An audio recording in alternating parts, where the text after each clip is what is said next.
చూద్దాం, కానీ కెనడియన్స్ సంతోషిస్తారు. రైట్, మళ్ళీ మీ దగ్గరికి వస్తా అంటే ఒకసారి ఫణిమోహన్ గారి దగ్గరికి వెళ్దాం. ఫణిమోహన్ గారు, సో ఎగ్జిక్యూటివ్ ఆర్డర్స్ మీద చాలా విస్తారంగా చర్చ జరిగింది ఈ ప్లాట్ఫామ్ మీద. సో అంటే లీగల్గా ఉన్న వాళ్ళకి తక్షణం వచ్చే ఇబ్బందులు ఏమి లేకపోవచ్చు, కానీ ఇల్లీగల్ ఇమిగ్రెంట్స్ని మాత్రం ఆయన బెత్తం పట్టుకుని బయటికి పంపించే కార్యక్రమం మొదలవుతుంది. అందులో ఎలాంటి సందేహం లేదు. అండ్ టారిఫ్ ఇష్యూస్ కూడా మాట్లాడారు. మీ పర్సెప్షన్ ఏంటండి ఫణిమోహన్ గారు? సార్, ప్యానెల్లో ఉన్న పెద్దలందరికీ నమస్కారం అండి. పెద్దలతో చాలా అనుభవాలు తెలుసుకున్నాను ఈరోజు. అండ్ ఇక్కడ గ్రౌండ్ జీరోలో ఉన్న మా అభిప్రాయం ఏంటి అంటే, యాక్చువల్గా subject to correction 6th or 9th already parliament start అయింది.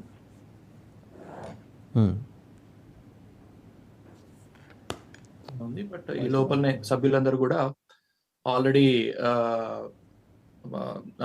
పార్లమెంట్ లో ఆల్రెడీ సీట్స్ ఆక్యుపై చేసినట్టుగా తెలిసింది. So which is a regular tendency.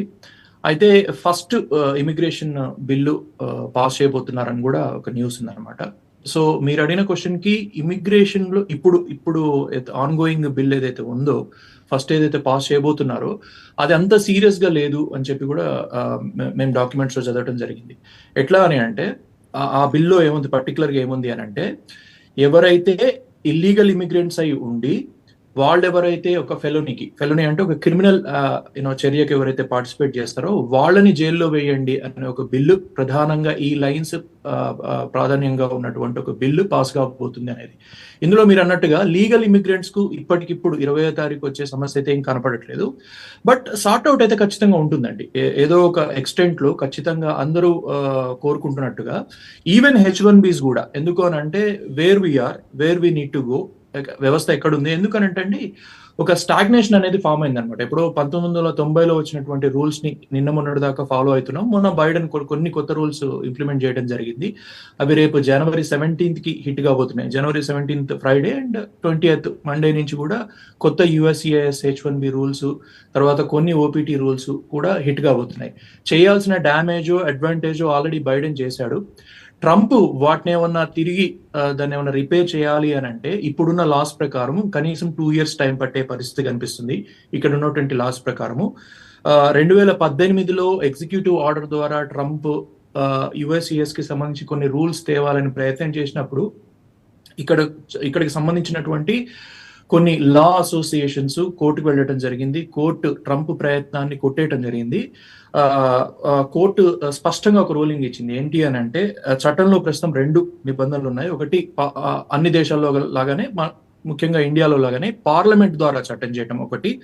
రెండోది, ఒక 2 ఏళ్ల ప్రాసెస్ ఒకటి ఉంటుంది అనమాట. అందులో ప్రజాభిప్రాయ సేకరణ కూడా ఒక భాగం. సో ఆ 2 ఏళ్ల ప్రాసెస్, ఈ 2 పద్ధతుల ద్వారా మాత్రమే ఒక కొత్త రూల్ ని తీసుకొచ్చే పరిస్థితి ప్రస్తుతానికైతే ఉంది. ఇంకేమైనా కొత్త ఇన్నోవేషన్ జరుగుతాయి, ఎందుకంటే న్యాయ నిపుణులు ఎప్పుడైనా సరే ఒక కొత్త విధానం ద్వారా రావచ్చు. ఒక కొత్త నిబంధన, ఒక సవరించిన నిబంధన అయితే తప్ప ఈ 2 పద్ధతుల ద్వారానే ఏదైనా ట్రంప్ చర్యలు తీసుకునే అవకాశం ఉంది. ఒకవేళ ఆయన కఠినంగా తీసుకోవాల్సి వచ్చినా కూడా. సో ఏదేం జరిగినా కూడా ఒక 2 years టైం అయితే ఉంది.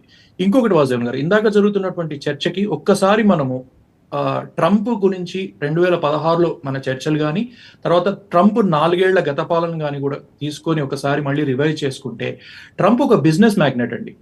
ట్రంప్ డైలాగ్స్ లో, అంటే ట్రంప్ స్టేట్మెంట్ లో కనిపించినటువంటి కాఠిన్యము ఆయన ప్రయోగాల్లో, ఆయన ప్రయత్నాల్లో కనిపించదు. ఎందుకంటే ఈ మధ్య ఒక కొత్త పదం విన్నా నేను, మెంటల్ ఎకనామిక్స్ అని. సో మానిటరీ ఎకనామిక్స్ గురించి విన్నాము. మెంటల్ ఎకనామిక్స్ అనేది చాలా బ్యాలెన్సింగ్ గా ఉన్న వ్యక్తి ట్రంప్. 2016లో మనం ట్రంప్ గురించి మాట్లాడుకున్నప్పుడు మీకు ఒక విషయం గుర్తుండి ఉంటుంది, ఆయన సీజనల్ పొలిటీషియన్ కాదు. రకరకాల రంగాల్లో నుంచి ఆయన పాలిటిక్స్ ని కూడా ఎక్స్ప్లోర్ చేద్దాము, ఒక సాచురేషన్కి వచ్చిన తర్వాత నేను నేపథ్యం వహిస్తే నేను నా దేశానికి ఏమైనా చేయగలుగుతానా, నా ఐడియాలజీని ఇంప్లిమెంట్ చేద్దామని చెప్పి ఒక స్టాండర్డ్ పార్టీని ఎంచుకొని ఆయన మెల్లగా ఆ పార్టీలో పెరుగుతూ వచ్చినటువంటి వ్యక్తి. సో జనరల్ గా సీజనల్ పొలిటీషియన్ కి, ఇటువంటి కార్పొరేట్ పొలిటీషియన్స్ కి, లేదా సినీ నటుల నుంచి పొలిటీషియన్ అయిన వాళ్లకు ఉన్న తేడా ఏంటి అని అంటే, సీజనల్ పొలిటీషియన్ కి ఆ రంగంలో కొన్ని మొహమాటాలు, కొన్ని అభ్యంతరాలు, కొన్ని సిద్ధాంతపరమైనటువంటి ఇబ్బందులు ఇవన్నీ అప్లై అవుతూ ఉంటాయి అనమాట. వేరాజ్ మన తెలుగు రాష్ట్రాల్లో కూడా చూస్తే కొంతమంది నటులు మన పాలిటిక్స్ లోకి వచ్చారు, వాళ్ళకి ఈ నిబంధనలు, ఈ కట్టుబాట్లు పెద్దగా ఉండవు. సో ట్రంప్ కూడా ఆ రెండో కోవకు చెందిన వ్యక్తిగానే చూడాల్సి వస్తుంది లాస్ట్ 4 years చూసుకుంటే మనం. ఆయన మాటలలో, ఆయన స్టేట్మెంట్లలో ఎంత కఠినంగా ఉంటారో ఇంప్లిమెంటేషన్కి వచ్చేసరికి మాత్రం వాటి లాభ నష్టాలు, వాటి సాధ్యాసాధ్యాలు బేరీ చేసుకొని ఖచ్చితంగా ఇంప్లిమెంట్ చేశాడు. ఎస్, ఇమిగ్రేషన్కి సంబంధించి కానీ, అబార్షన్స్కి సంబంధించి కానీ, తర్వాత ఫారిన్ ట్రేడ్ పాలసీకి సంబంధించి కానీ ఆయన ఖచ్చితమైన అభిప్రాయాలతో ఉన్నాడు. కానీ వీటన్నిటి వెనక ఆయన బిజినెస్ బ్రెయిన్ పనిచేస్తుందన్న మాట కూడా వాస్తవం. అమెరికాకి ఇప్పుడున్న పరిస్థితిలో అండి, మేము గత 10 ఏళ్ల నుంచి, మరీ ముఖ్యంగా 10 ఏళ్ల నుంచి గమనిస్తున్నటువంటి అమెరికాలో ఏంటంటే సాధారణ ప్రజలకి ఇవన్నీ అర్థమవుతున్నాయి. ముఖ్యంగా ద్రవ్యోల్బణం బాగా పెరిగింది, ఇన్ఫ్లేషన్ బాగా పెరిగింది, వస్తూత్పత్తి తగ్గిపోయింది, ఎంత జీతం వచ్చినా కూడా సరిపోని పరిస్థితి. జనరల్ గా వీళ్ళు మనలాగా, మన ఇండియన్స్ లాగానో చైనీస్ లాగానో ప్యారల్ ఎకానమీనో, తర్వాత ఆర్థికంగా కొంత కూడబెట్టుకుందాము ప్రైవేట్ ఏరియాస్లో, ప్రైవేట్ సెక్టార్స్లో అనేవి ఇక్కడ నిబంధనలు వాటికి ఎలో చేయవు. తర్వాత ప్రజలకు కూడా ఆ భావన ఉండదన్నమాట. గవర్నమెంట్ మాకు ట్రాన్స్పరెంట్ గా ఉండాలి, ఏ చేసినా గవర్నమెంట్ మాకు చేయాలి, మేము గవర్నమెంట్కి ట్యాక్సులు పే చేయాలి అనే ఒక ట్రాన్స్పరెన్సీ ఉంటుంది అనమాట. అది తప్ప ఒప్ప అనేది తర్వాత చర్చ. సో మన ఏషియన్ కంట్రీస్ లో, కొన్ని కంట్రీస్ లాగా ఇక్కడ ఆ పరిస్థితి ఉండదు, ఆర్థిక వ్యవస్థలో ఆ వెసులుబాటు ఉండదు. సో వీళ్ళు కూడా దాన్ని కోరుకోరు.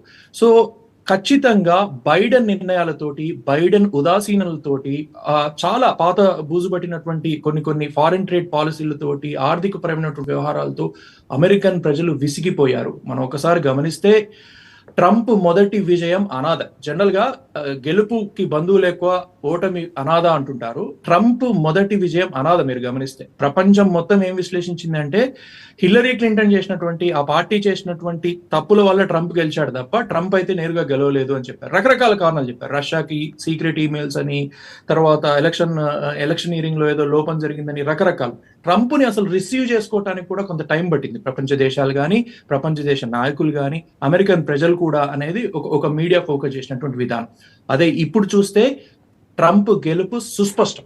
ఎందుకు? మన దగ్గర సూపర్ 6 లాగా ఆయన ఏవైతే మేనిఫెస్టోలు రిలీజ్ చేశాడో అవి చాలా క్రిస్టల్ క్లియర్ గా ఉన్నాయి, అవి అమెరికన్స్ కు కావాల్సినవిగా ఉన్నాయి. కాబట్టి వాటితో ఆయన సునాయాసంగా గెలిచాడు. అమెరికన్ ప్రజలు మొన్న ఓటింగ్ సరళి చూస్తే నువ్వు తప్ప మాకు దిక్కు లేదు, నువ్వు గెలవాల్సిందే, దేశానికి ఏదో చేయాల్సిందే అని ఒక స్పష్టమైనటువంటి తీర్పునిచ్చినటువంటి పరిస్థితి. 2, సెనెట్ లో కానీ, హౌస్ ఆఫ్ రిప్రజెంటేటివ్స్ లో కానీ, రెండిట్లో కానీ క్లియర్ మెజారిటీ ఉంది ఇప్పుడు ట్రంప్ కి. తర్వాత నామినేటెడ్ జడ్జిలలో కూడా 4:4 ఏదో ఒక రేషియో ఉంటుందండి, సబ్జెక్ట్ టు కరెక్షన్. 4 జడ్జెస్ ఇప్పుడు ఈయన వైపు ఉన్నారు, 3 జడ్జెస్ అటువైపు ఉన్నారు, ఒక జడ్జ్ జనరల్ గా అటు ఇటుగా ఉన్నాడు, అంటే న్యూట్రల్ గా ఉన్నాడు. సో నామినేటెడ్ జడ్జెస్ కూడా ఈయన వైపే ఉన్నారు. సో అమెరికన్ సిస్టమ్ లో జనరల్ గా విధానపరమైనటువంటి నిర్ణయాలలో ఆ జడ్జిల దగ్గర పోయినప్పుడు ఎంతో కొంత ఇన్ఫ్లుయెన్స్ ఉంటుంది అనమాట. సొంత కేసులు అవన్నీ వదిలేసేయండి, వాటికి ఫేవర్ చేస్తారని నేను అనట్లేదు.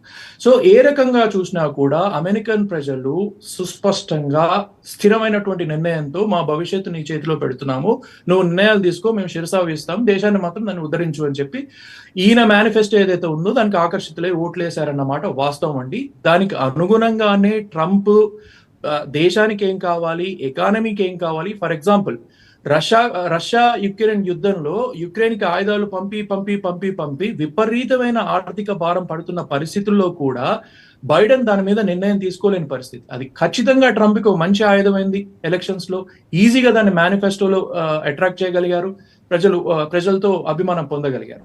సో ఖచ్చితంగా దాన్ని ఇప్పుడు ఇంప్లిమెంట్ చేయాల్సిన పరిస్థితి ఉంటుంది. సో మీ ప్రశ్నకు ఫారిన్ ట్రేడ్ పాలసీ ఏ విధంగా ఉండబోతోంది అన్న ప్రశ్నకి, ఫారిన్ ట్రేడ్ పాలసీలో ట్రంప్ ఒకే ఒక కొలమానం పెట్టుకోబోతున్నారు. ప్రత్యక్షంగా అమెరికాకి ఏదన్నా లాభం ఉండబోతుందా?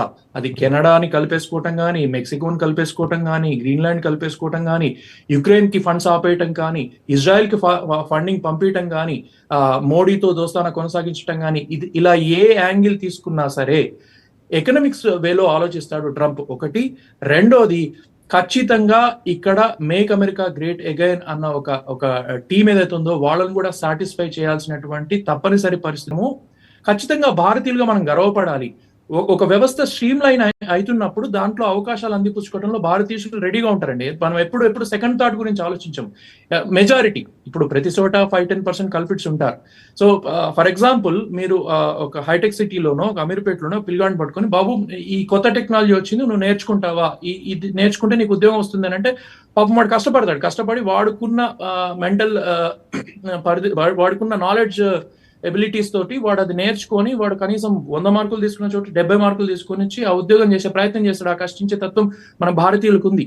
స్ట్రీమ్ లైన్ చేసినా కూడా భారతీయులు దాన్ని అందిపుచ్చుకోవడానికి రెడీగా ఉన్నారు. రైట్ సో ఇక్కడ విన్ విన్ సిచ్యువేషన్ గా ఉండబోతుంది, అందరూ గెలవబోతున్నారు. రైట్ బట్ ఒకసారి మైండ్ మార్పులు కాబోతున్నాయి, వ్యవస్థను ఒకేసారి కూలదోసే పరిస్థితి